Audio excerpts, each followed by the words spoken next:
Hi, welcome to Entre Nosotros on CCP TV, the Emmy-nominated educational channel of Community College Philadelphia. I'm your host, Gilberto Gonzalez, and today my guests are Joshua Lopez and Elisa Lopez.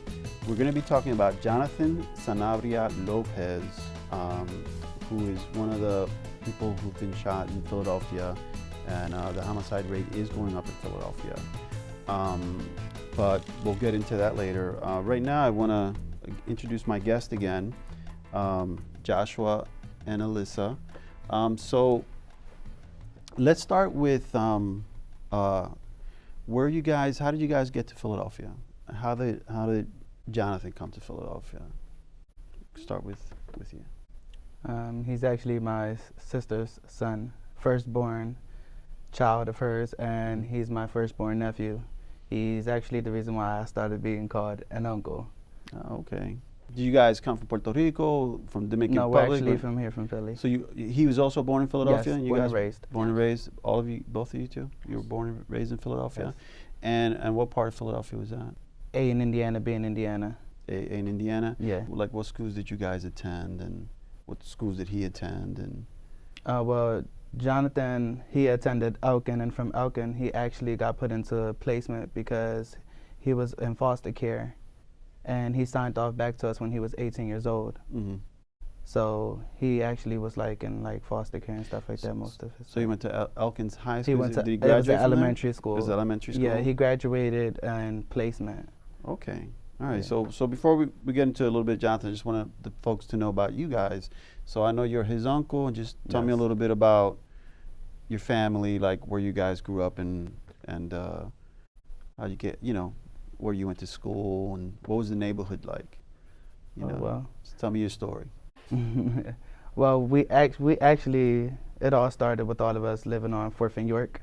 Mm-hmm. And I was about 1 or 2 years old, and my mom moved to A in Wishart. Mm-hmm. So that's where Jonathan and all of us was being raised there. And then we actually was there for probably about till I was 6. Mm-hmm. And we moved from there to 3rd and Westmoreland. He was Okay. schooled there 1st grade. Mm-hmm. Luis Munoz Marias. Okay, yeah. Mm-hmm. Yeah, and then we actually, the neighborhood I'm from now, on Ellen Stella, I've been there 20 years. Okay. Yeah, so I can say when he was 10, 11 years old, he Mhm. had got put into the foster care. Mm-hmm. So And then he came back. he came back, Back. he signed off to us when he graduated, and he was 18 years old. Okay. You're his sister. So tell me a little bit about yourself. Well, born and raised in Philadelphia, from down like Erie, towards there, you could say that. Pretty much I went to Bayard Taylor, which is on 5th and Erie, as an elementary school. Then I went to Roberto Clemente as a middle school, and now I'm in El Centro for high school, and I graduate in December. What's it like growing up in North Philly? Hard. Yeah. Hard? Because sometimes, like normal kids, you want to go outside and play with your friends, and, sometimes the environment that is around where you live at, you can't go outside after a certain Right. time, or you can't leave off the block after a certain time. And, your parents get worried because of the bad environment that you're around, you know? It's shooting, it's drugs, and, it's just bad. What's it like just growing up like that? Honestly, and the environment we live in, you have to just live for the moment because tomorrow isn't promised. Mm.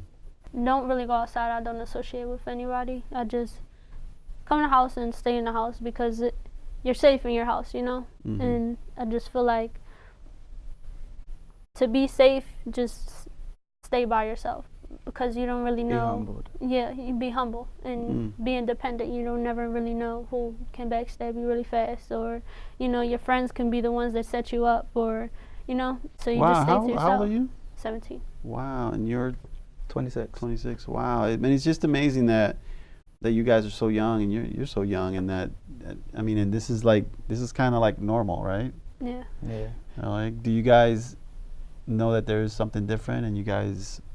Yeah, there's a way out. I mean, of course, when, money gets right and stuff, you can leave from this environment, but I also like Philly as well for the things that they have. We're a city of brotherly love, but in a way, a lot of people don't really show the brotherly love, because there's people killing each other over, you know, drugs and over money that, you know, is material things, a life you can't bring back. Right. So let's get a little bit into Jonathan Sanabria Lopez. How old was he?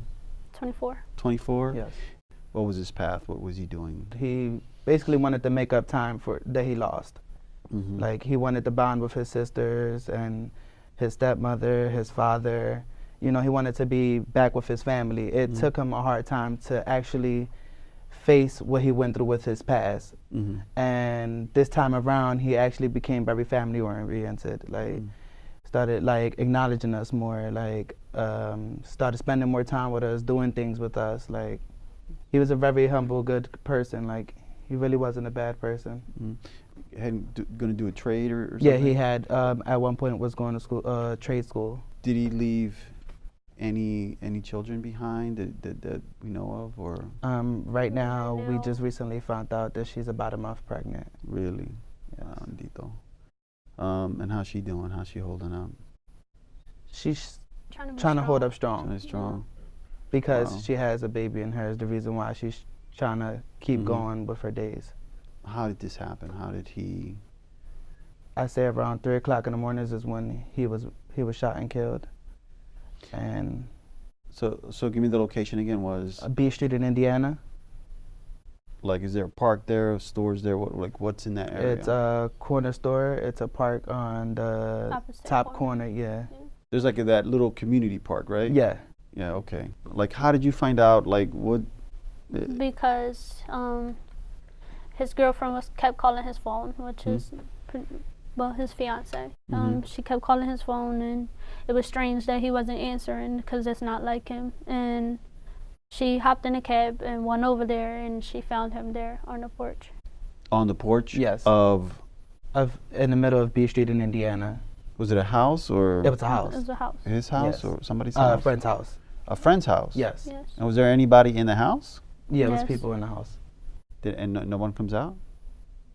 To my until- acknowledgement, after everything happened to where they felt as though it was safe, was when they came out to see what was going on, and they're noticed. So that they he was heard there shots? living. Did they hear shots? It was Did they- one shot that went off. And did they call the police or no? To my knowledge, the neighbors and friends out there all stated that they called the ambulance and called the cops, but ambulance never showed. He didn't live in that house, right? No. But he knew the people. Yes. Yes. I know we can't say their names or anything like that. I normally go around the corner from time to time around that time to check up on him, because I'm actually like 2 blocks behind 2 B blocks Street in behind. Indiana. And that day I was actually on the steps when he got killed. You were on On my outside steps. on your steps? Yes. At the time that he. Yeah, I heard the Oh, you heard the shot? go off. Yes. Oh my God! But you had no clue. It's weird though, because I was actually sitting on the steps with a friend, and we was having a conversation about Jonathan. Oh. And I told him, that sounds like a gunshot. He's like, no, that was a firework. If it was a gunshot, it would have echoed. So I really never paid a mind to it, but I was just having a conversation about him. Mm-hmm. Go in the house, I say about 2 hours and some change later, I'm getting my door banged down, telling me my nephew had got shot and killed. Wow. And who told you? My cousin and a friend of his. What came down from the police? What kind of report did they give you? Like, there's no sign or anything of what's going on with him. Like, they don't know what actually happened. But they're just investigating, and they, I guess, trying their hardest. To figure out who did it and why they did it. Did he die instantly? Was it like? Well, to my knowledge, he had called a few of like family members and friends trying to get in contact with someone because he was struggling for his life. Oh, really? So he was Yes. trying to call people. To my knowledge, he called about 2 or 3 people, trying to someone to answer, Right, to nobody let him picked know, up. and nobody Yeah. picked up. Because that's a neighborhood where Nobody really everybody's sleeps. out. Everybody's always It's, out. it's like New York City, the city that never sleeps. Like that neighborhood, is always somebody out there. And I know he wasn't out there by himself. And if the person is, scared that they seen something and scared that this person may come back for them, if they say something, don't be scared. Like, if you say something, the person is going to pay for what they did, and we need to get that person off of the street, because if not, it's just going to be more people getting killed and more people getting hurt, and we're not going to have no closure.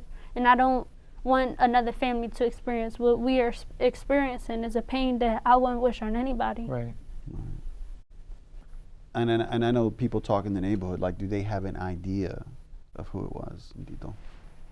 Do they have an idea? They have no clue. No one. And there's always somebody at a window or somebody on the porch or a little crowd on in front of their porch, like, and nobody doesn't speak up. I mean, normally where we grew up at it's like that. There's a rule. Nobody never knows anything. To them, it's snitching. Right. Yeah. But it's not snitching. I mean, because It could be vice versa. It could be one of them going through Right. what we experience, and I'm pretty much sure they would want someone to talk to. right, right. So right now, I want to take a moment. I want to flash this picture on the screen. It'll show up on the screen, and this is Jonathan Sanabria Lopez. And again, on that day, what was he like? What was he wearing that day?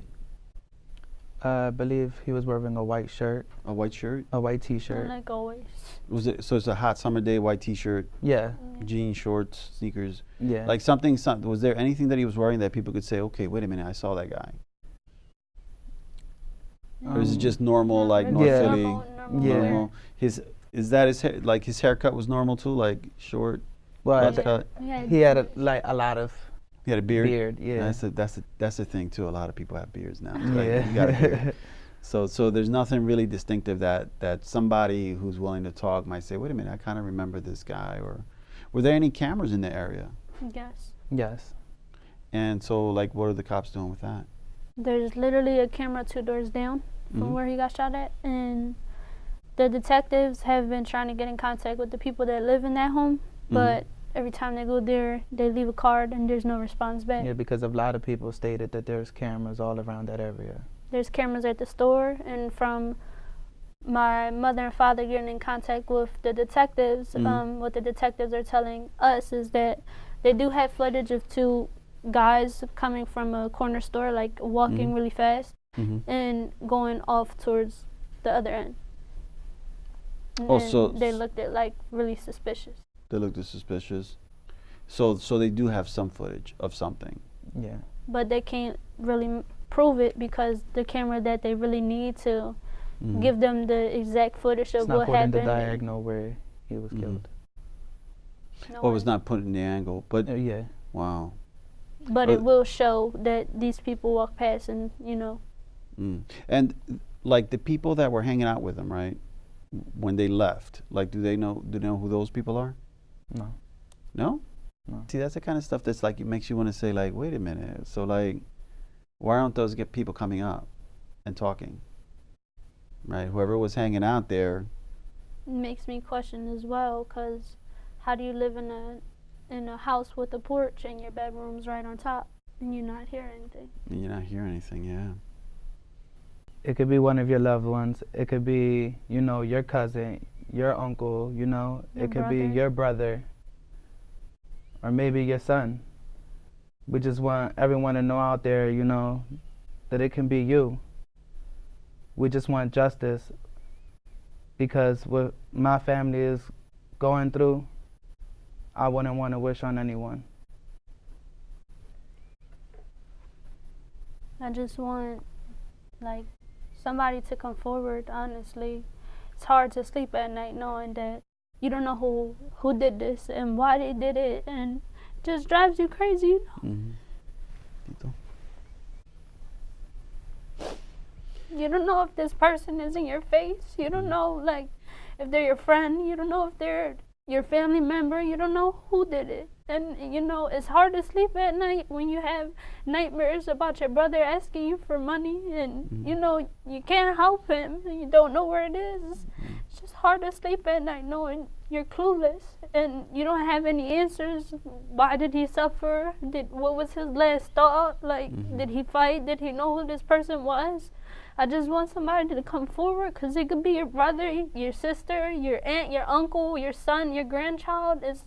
It's hard to experience this, and I wouldn't wish this on anybody, like my worst enemy, anything, because it's a pain in your heart that you It'll feel never go away. you feel your heart breaking into millions of pieces. So you've heard from Joshua and Alyssa. You see the tip numbers on the screen. I'll say 215-686-TIPS. Again, 215-686-TIPS. So I know someone knows something. I know that neighborhood. I have family there. I got family all over this place. Somebody knows something. So call and help this family.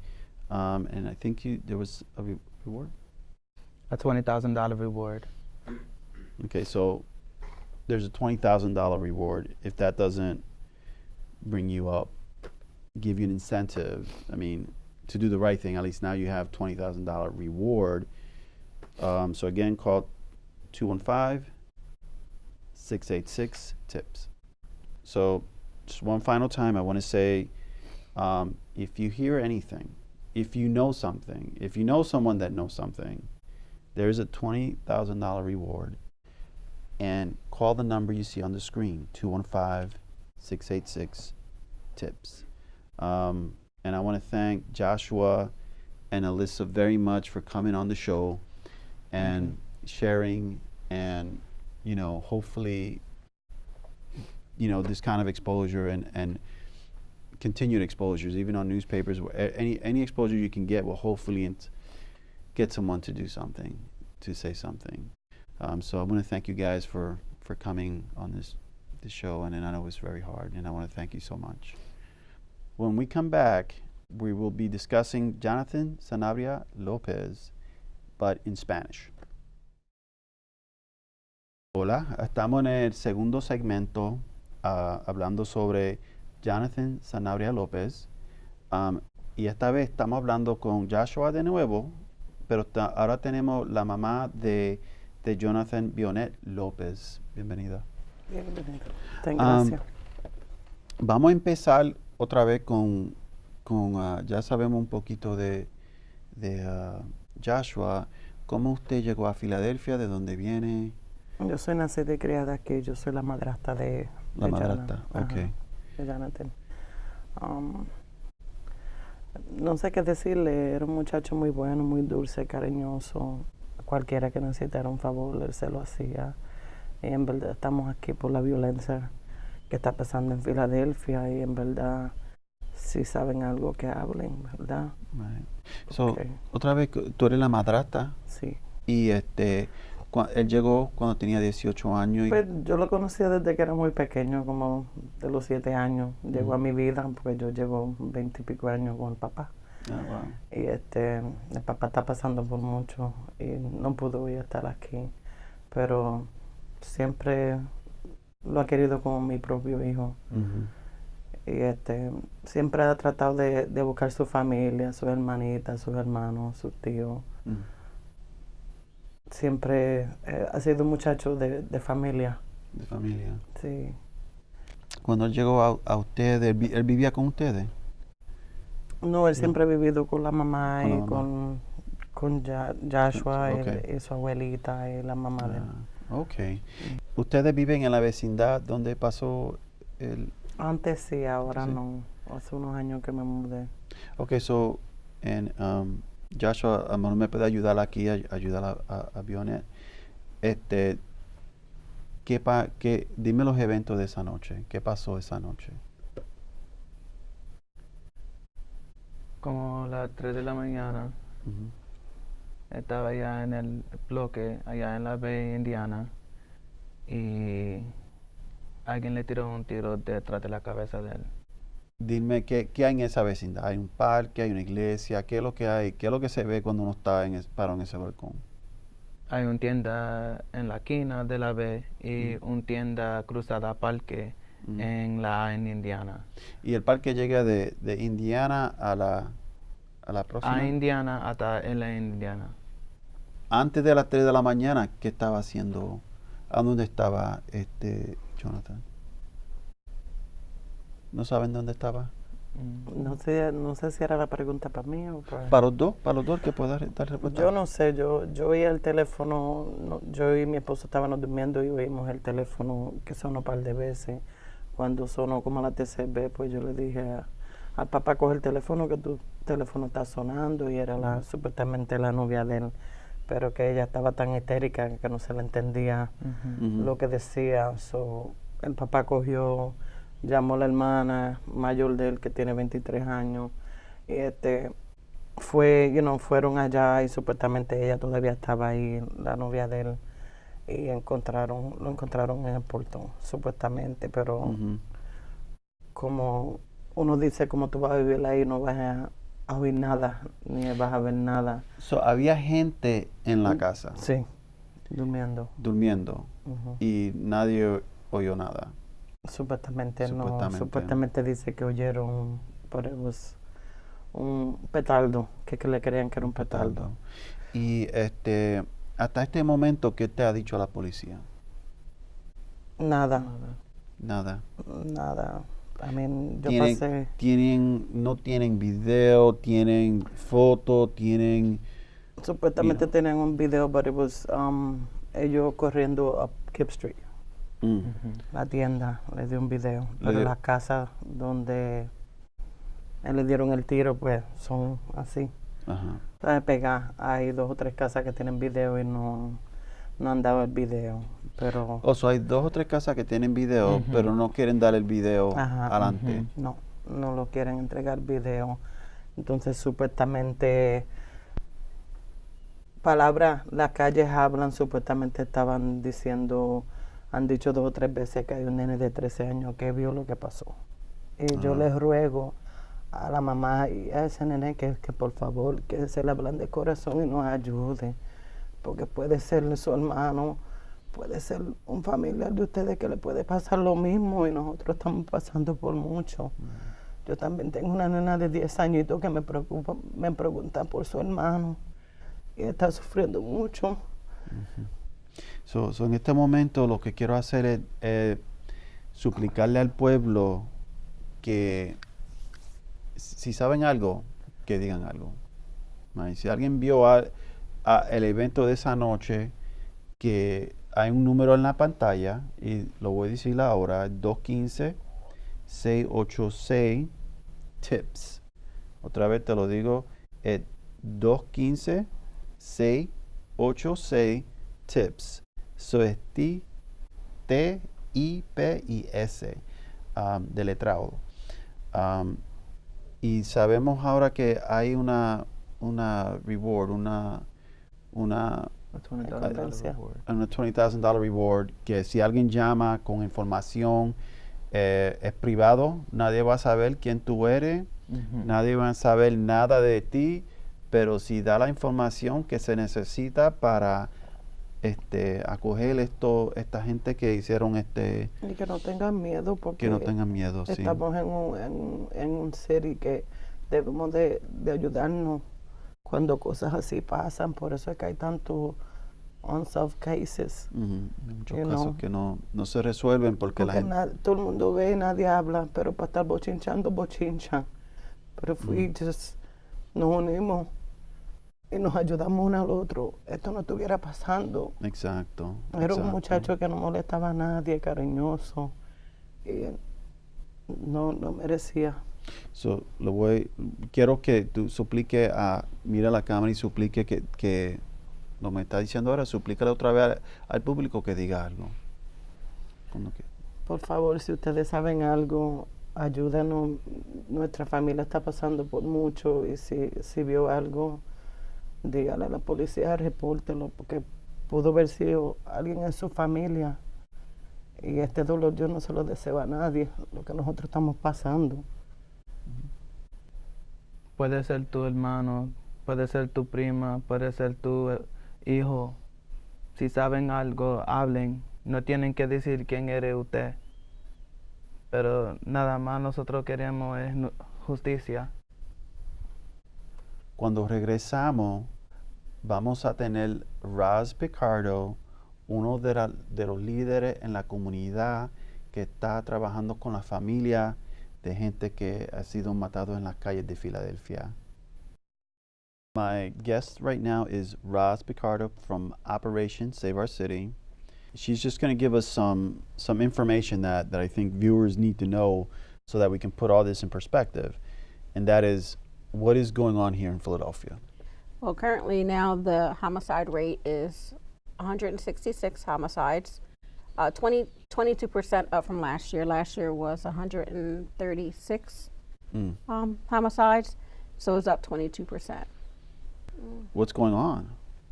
I think right now what's going on in the city is the lack of respect for life.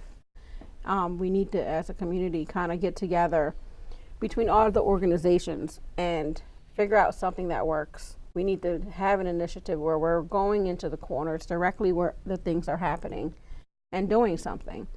I'm one person, I'm one group. I can't do it alone. So we definitely need more the organizers and the leaders in Philadelphia to kind of get together and do this collectively. Just tell us a little bit about what Operation Save Our City does. When there's a homicide, we go to the family's house and we see what services we can provide, whether it's giving them motivation to go door to door to get some answers, door to door to get flyers distributed. And once we do have a suspect, we don't stop there. We put the suspect's face out there and we're going door to door with that flyer as well. There's most of the cases in Philadelphia, there's a $20,000 reward for most cases in Philadelphia. Right now, currently, the 75% of the homicides are unsolved in Philadelphia right now. Why such a high number? Well, right now, there's a lack of resources, there's lack of detectives. Right now, we just got 11 new homicide detectives right now. But we don't know the numbers of them, how many of them are retiring either. So I think it's just time for the community to really step up to the plate and get rid of the whole no snitching mentality, because if it keeps going like this, there's going to be no one left. They need to understand that if a whole community is not fearful of a shooter, then the shooter is going to go. The shooter is going to be, they're going to be identified as the shooter, they're going to be arrested. Right. But as long as we continue to pretend that it doesn't exist, and the families continue to pretend that none of this stuff is happening in front of their houses and not giving up the information, is going to continue. Right. So we need to really step up and really engage with the community and try to make them understand that, you know, killing our brothers and our sisters and our children is not what we're going to stand for.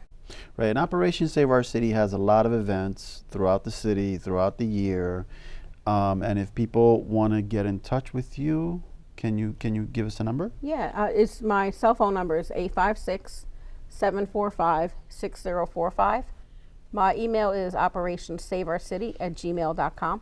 Okay. Social media, Facebook, Instagram, Operation Save Our City. Wow, thank you so much. And also, there's a tip number, right? Yes. So give us that tip number one more time and tell us everything about it.